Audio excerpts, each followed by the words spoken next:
Good afternoon. This is Dr. John Bennett broadcasting from sunny Miami. Today we have another in the series of 3D printing in medicine. And today we have the honor of having David Bradburn and Chelsea Ekstramd from the University of Saskatchewan, way up in Saskatoon. And Devin's going to lead us in this discussion. And first, they're going to introduce themselves. So it's all yours, Devin. Thank you very much. So we're at the University of Saskatchewan, and I'm part of a student organization called Saskatchewan. And I'm Chelsea. I am a master's student here at the U of S, but we'll get into that a little more in the next slide. So here's just a quick outline of what we're going to be talking about today. We're going to talk a little bit about Devin's company that he started, Saskatchewan, and then move into the main project that we've actually been working on together. And we'll basically be taking you through the printing of our 3D brain. So I started a student organization here at the University of Saskatchewan about 2 years ago. The organization was founded upon the idea of building projects that could help people. And as well from this project, we've spawned many different projects. And out of it, I've also developed a company which is now going through the cycles of our Tech Venture Challenge here at the university. And I'm going to have Chelsea talk about herself for a little bit. So I have a Bachelor of Science Honors from here at the University of Saskatchewan. Right now I'm in the second year of my master's program, and I actually had done nothing to do with 3D printing in any of my studies until Devin came along and spurred this project forward. But our lab primarily is involved in functional magnetic resonance imaging and the imaging of cognition, and also the tracking of white matter tracks in the brain and reconstruction, and that's diffusion tensor imaging. So we're involved with a lot of the brain stuff and not much of the engineering stuff. So Saskatchewan is largely an undergrad student organization. I started it when I was in my second year of mechanical engineering, and we have a range of different projects currently on the go. The two that involve 3D printing are the 3D printed brain project that's partnered with the Royal University Hospital, and as well our prosthetics project, which is just getting up the ground with the e-naval community. The projects that we're also working on include an HIV health app for a clinic in Saskatoon. It helps pregnant mothers with HIV better manage nutrition and medication so their baby has a better chance of being born healthy. The other project that we have on the go is our optogenetics project, in which we're looking to push the boundaries of this new field of research that looks to replace the use of drugs in neuro treatment and neuroanalysis and other things with the use of light. So you can essentially replace drugs with the use of light, which is really interesting and very new and kind of science fiction-y, and we really enjoy the project as of yet. And our other project is the olfactometer project, which is essentially a device that releases controlled smells so that they can use this for really scientific studies regarding neurological conditions in rats, so that we can create a better model of how rats work in their working memory capacity specifically, so that we can then relate that model to how humans think in their studies. Right now we have around 30 undergrad students, mostly from engineering, but most of them are also from medicine, psychology, and commerce. And we split our organization up so that each person takes on a specific role that they're specifically really good at and that they're really interested in. Most of our money has come from one major donor so far, who is a past alumni, Don Listwin, who also ran Cisco for a while and a few other large companies.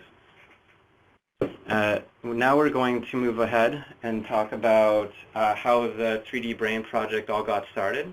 I was working with Dr. Mendez, who's department head of surgery here at our hospital at RUH, and I was working with our engineering manufacturing lab that we have called Engineering Shops, and they were showing me their cool 3D printed foot that they had there. The one technician there had done a neat tutorial in Boston on how to do this two type of material printing, and it really sparked something. And I showed Dr. Mendez that we could probably do something very similar with brains if we were really interested in it, and he was extremely interested in pursuing this project further and was really hoping to get this done as soon as possible, and it ended up taking us around 7 months to get it all done. But what ended up happening is that we were able to connect many different sides of our university to make this project a reality. There was quite a few different sides. First, there was SaskConvent, which was looking at trying to segment and create the model for the brain to be 3D printed using open source softwares and other alternatives. And then the other side was with Chelsea and Marla. They were looking at using commercially available software, and as well Bob Wilson from Engineering Shops, who ended up using his nice printers to actually make the brains in the end. Yeah, basically, well, Devin initiated it. He kind of decided to get us involved, and we're pretty much, the lab that we work in, Ron Borowski's lab, is pretty much one of the only labs at the University of Saskatchewan that's actually involved in neuroimaging. We had never actually done anything like this before, creating a virtual 3D model of an anatomically correct brain. It's really easy to make non-anatomically correct models from the program. So that's really where we came into it, and it's turned out really well. So just getting into a little more of the specifics on what we're actually using this project for. Dr. Mendez works with a lot of Parkinson's disease patients. He's published a lot of work in this area, and basically when he's doing his research into this, it's focused on deep brain stimulation. And deep brain stimulation is used to stimulate the effects of a lesion in very small nuclei of the brain without destroying any of the brain tissue, and it's basically going to reset the system, and it brings back, or it counteracts a lot of the motor deficits that happen in response to Parkinson's disease. So it's not actually a cure, but it alleviates a lot of the symptoms associated with it.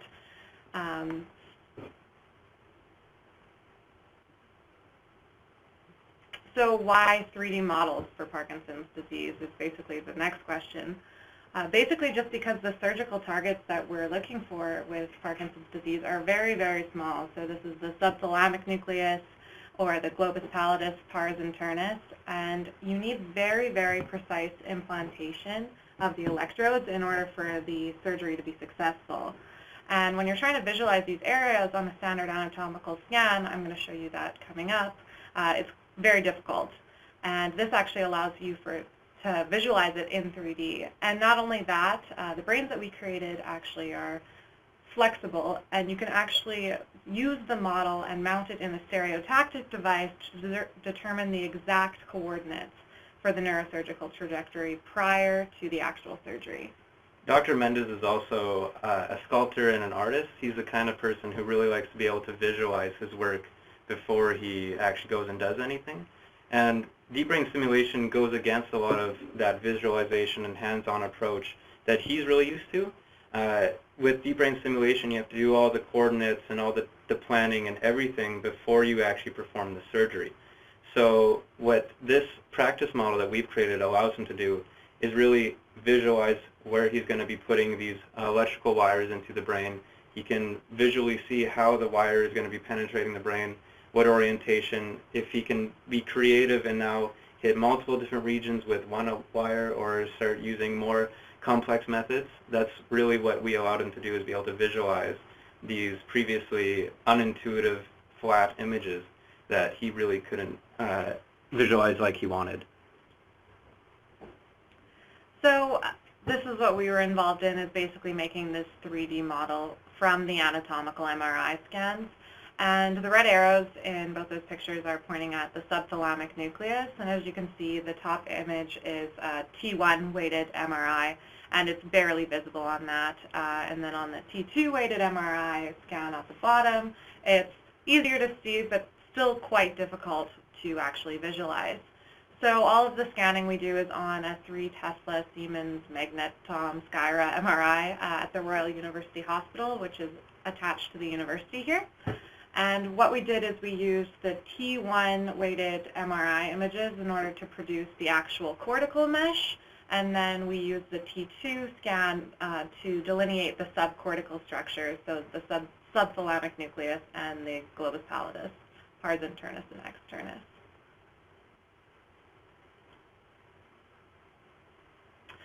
This took a lot of trial and error. This is part of why it took us 7 months, because we really had no clue what we were doing at this point in time. So these are some of the initial meshes that we've made throughout the process. And as you can see, those are not anatomically correct. I don't even know how some of them were even produced. They don't even make logical sense as to why the computer would think that's what we wanted them to do. But ultimately, we did figure out how to make them be anatomically correct and not look like mutant brains. And this is kind of what the finished product, well, this is exactly what the finished product came out looking like. So you can see it's completely anatomically accurate with all the gyri and sulci. This is actually my brain, which has been a really cool experience to be able to hold my own brain in my hands. And so yeah, that was basically what we were involved in. And then the next step was obviously to make the subcortical meshes, because this is the important part of the project, whereby we actually wanted to visualize these internal structures and not just the cortex. So to do this, all of these subcortical structures were drawn in by the neurosurgeon and developed into volumes of interest and then turned into meshes. So you can see these blue areas represent what they actually look like when they're actually drawn in as a mesh. So on our 3D printed model, the exterior of it is completely transparent when viewed from to the sides. That's just how it was printed. What it allows you to do then is to actually look into the model and see these the regions, these volumes that are going to be affected during the surgery. These like target regions that Dr. Mendez wanted to be able to hit with the electrical wire for the deep brain stimulation surgery. So our 3D printed model is transparent. Most of it, except for these internal regions, which are like a dark opaque, which then allow him to see actually visibly, like if the wire has hit them and where they've hit them and in what orientation. So essentially what we sent on to the lab ended up looking like this. So this is a 3D model of the internal structures. You can see them. This is the putamen. The big structure in the middle is the putamen, and then you can see those two little tiny nuclei below it. So basically we just have it encapsulated inside the larger structure. And then we would send them off in an STL format to the people that were involved in 3D printing, and it looks something like this. Yeah, so this is just one render of ultimately what the brain kind of looked like. Everyone kind of notices, like if you're a doctor, that the wrinkles are a little bit more defined than the gyra are a little bit more defined than say in a healthy brain, so it almost appears atrophied. But that's just how the program has kicked it out, and for our purposes it was good enough, because it wasn't necessarily our area of focus, it was the internal regions.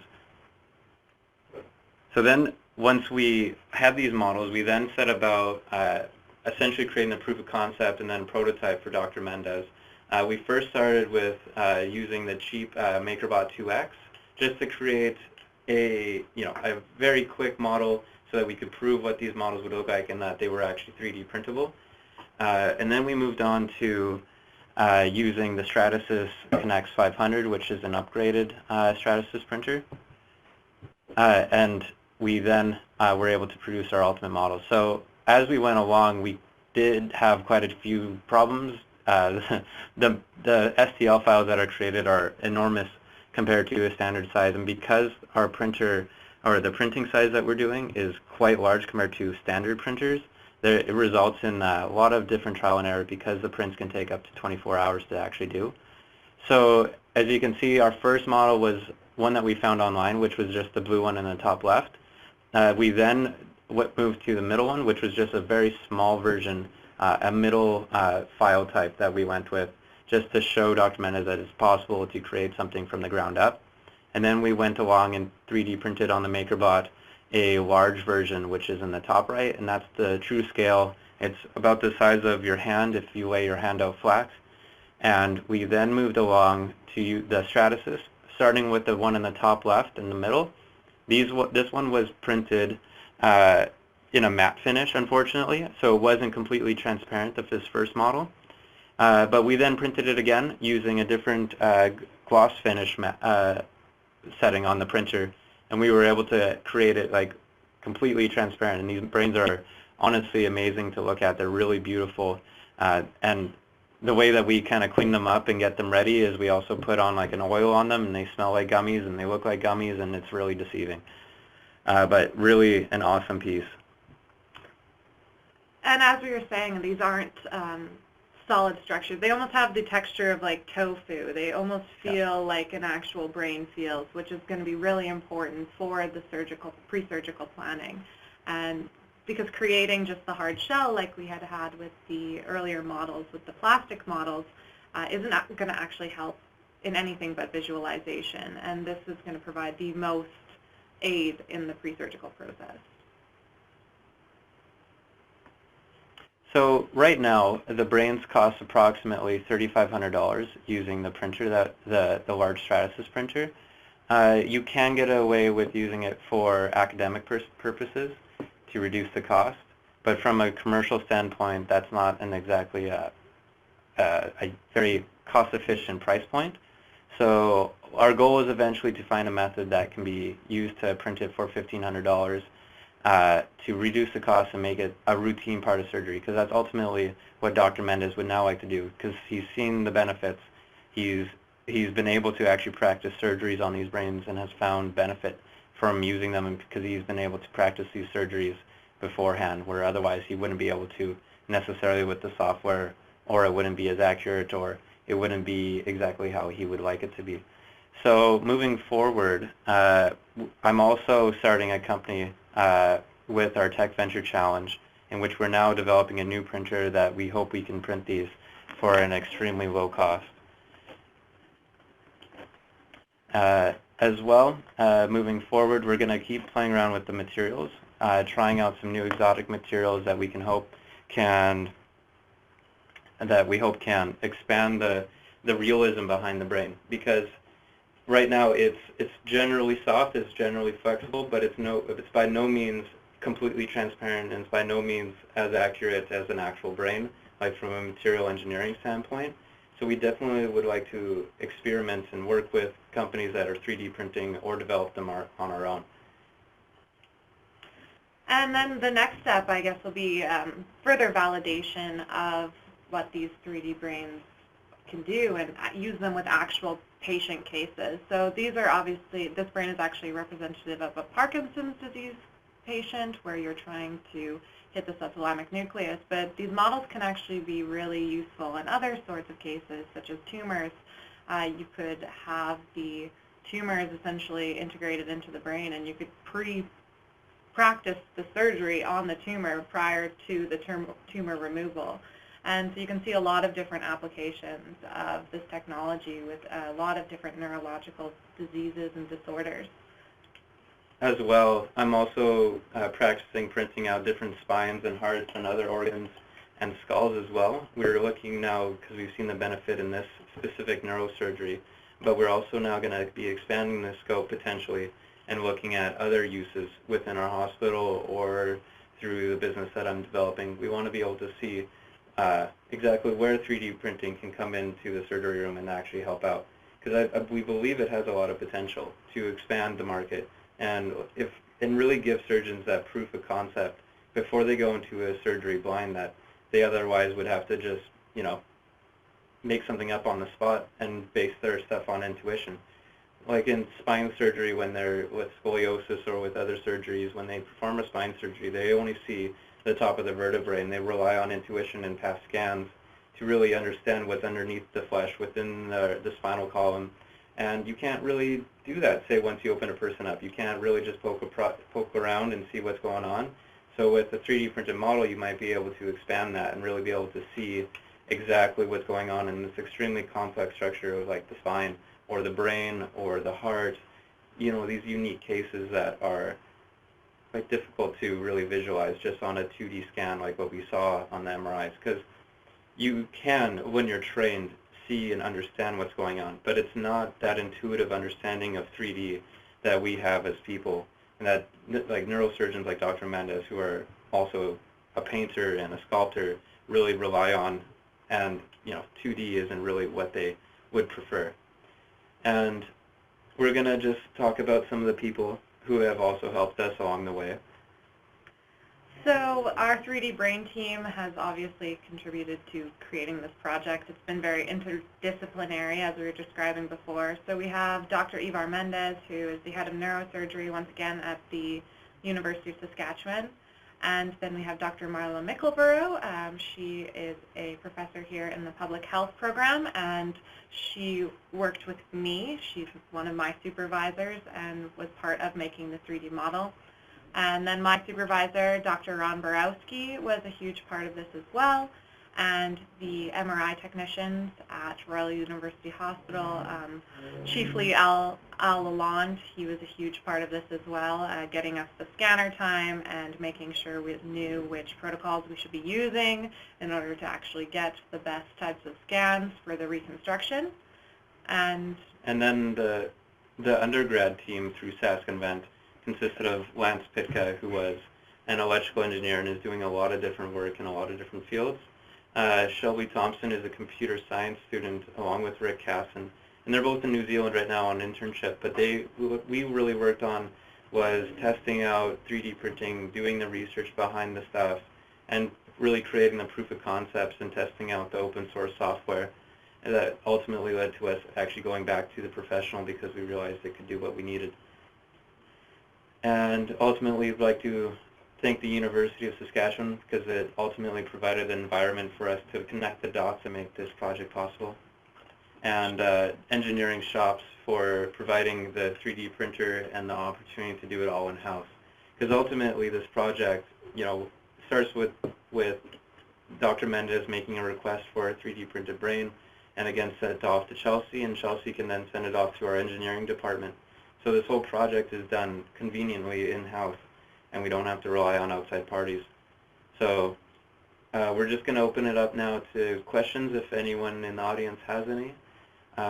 You can always email us at saskinvent.ca if you have more questions, because we're always open to collaborate and look for new opportunities to expand this project. It's very fun. Lots of interesting stuff has come out of it.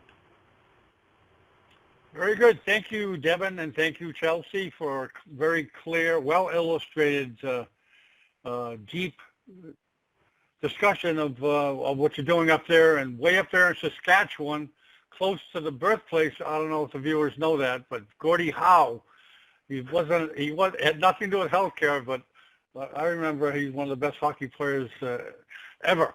Anyways, great discussion, great presentation, and I just have a few comments. I went to school during the period of 2D, where we had illustrations, especially, the brain is such a complex structure, and I think the students of today with this 3D printed brain will have a lot easier time understanding the different areas of the brain, because I can remember studying it, and it was very difficult. I think this would help a lot. Are you getting a lot of interest from the students in there? They must be very interested. The medical students and the anatomy students, neuroanatomy students. You always get people when they hold the brain, they're like, "Oh, I didn't know it was like that." It's like one of the most common comments I get from people, because we also printed these internal regions out individually, and like people have got like examples like it's shaped like an almond, but when you print it out, it's not really shaped like an almond. It's something unique and something different. It's in a different orientation that people once thought. It's neat to be able to hold it in your hand, and like we've had like medical students that have looked at it and like thought it was like really neat and super informative because they were able to hold it. And we've had doctors look at it and just like be amazed that like I've actually we've seen the cadaver brains and other things like that, but this is like really neat to be able to like hold and other things like that and be able to look at it like be transparent. Well, I know a couple of anatomical areas I had a difficult time understanding. I think most students do with the 3D model is where the nerves come out. They have various foramen of the skull, where the nerves go through certain openings, and also the circle of Willis, where most of the aneurysms occur, and I think a good number of subarachnoid bleeds occur. So I think this type of model would help you understand those types of pathology. You know, we had a presentation which you guys will probably watch with Mark Tan Laan, MD, he's a neurosurgeon from the Netherlands, and he also uses a model of 3D printed brain, mostly regarding tumors. He educates his patients that have brain tumors and educates the family exactly what they have and where they have and what he plans to do. Of course, most of the time, he just does it to explain, and he doesn't do it for surgical reasons of how to approach, etc., because it's not, as you mentioned, not totally anatomically correct, but the people get an idea of what he wants to do. It's not such a strange operation where they have no idea what's going to happen, and he says that it helps the patients and the families like it a lot from the tumor aspect. That's actually how this project more or less started, because we wanted to be able to show people, like, that was the original intention actually with Dr. Mendez, was to be able to show the patient so he could better communicate exactly what would be happening to them during the surgery. But then we made them, and it was actually accurate enough to perform the surgery, and the scope of our project expanded quite immensely, because we weren't super worried about materials, we weren't worried about like the accuracy, we were worried about just getting a representation. But then the project expanded to the point in which we could really grow this to something that was extremely useful. Yeah, our focus was definitely, or on this end of it, was definitely to make it anatomically correct. As I was saying, there's a couple different ways to make the meshes, but we wanted the one that actually would give us the most accurate representation of the gyri and the sulci. So even though they might be a little bit exaggerated, this brain is actually anatomically correct, and all of the internal structures are built on the exact same anatomical scans. Mm-hmm. And we have a couple of questions that just popped up. Oh, okay. Yeah, I'm sorry. I'm negligent. I can answer this one. Go ahead. I'll read the question. Any work, research in this area? Oh, go ahead. Oh, sorry. Yeah. The question is, any work, research in this area that can help the concussion problems in the NFL? Actually, my supervisor has a graduate student named Carrie Esipenko, who just got hired on at Rutgers, and she does work with concussions, not in the NFL, but in the NHL. And I think that this would be a very interesting way to go forward with this, although it would be kind of difficult to 3D print the brain in that sort of way. So I had the opportunity to talk with our defense department here in Canada. Even it's kind of funny that we have one, but we do have a research department for defense. But one of their areas of interest that they were looking into was creating fully realistic models in which they could test what happens in the brain when there's like an explosion and a blast nearby. So what they've been able to create is really small brain model cells, clusters that accurately represent the brain tissue. When an explosion and a concussion occurs, they can really see what happens to those cells. So what they didn't have, though, was an accurate way of modeling those cells within a structure to see how the concussion blasts reverberate around the skull itself. So this definitely could have an area in concussion research, because you can actually create a realistic brain structure within it and see how it then affects when there's like an impact. And then we have another question right here that says, are you doing any work with the Open BCI group that is creating brain connections and using 3D printers to create the helmets? I wish I could offer some insight into that, but I'm not familiar with that project, but I'm sure it would be very interesting to look into, and we will definitely investigate into that.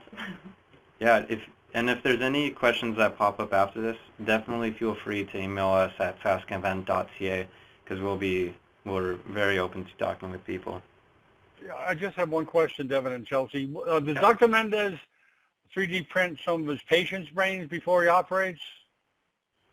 We will be. That is the next steps. Okay. We're hoping to have 6 patients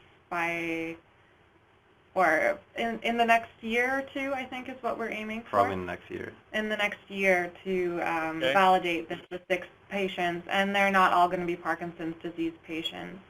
They're all going to be Parkinson's? No, they all won't be. There will be a variety of cases. We're expanding it. Okay. Yeah, I think Dr. Ben Laden, who I referred to before, he sometimes uses it because, as you guys probably know, the vasculature in the brain is different with different people.